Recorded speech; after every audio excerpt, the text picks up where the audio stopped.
દાખલો ત્રીજો. સમુદ્રની સપાટી ઉપર અજ્ઞાત વાયુની ઘનતા 1.5 મિલીગ્રામ લીટર ઇન્વર્સ હોય તો માઉન્ટ આબુ ઉપર 0.5 બાર દબાણે અજ્ઞાત વાયુની ઘનતા કેટલી થશે? ઉકેલ. સમુદ્રની સપાટી પર અજ્ઞાત વાયુનું દબાણ 1 બાર હોય.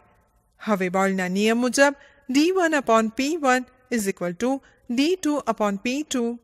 d1 1.5 milligram litre inverse, p1 1 બાર, p2 0.5 બાર, d2 શોધવાનું છે. માટે d2 d1p2/p1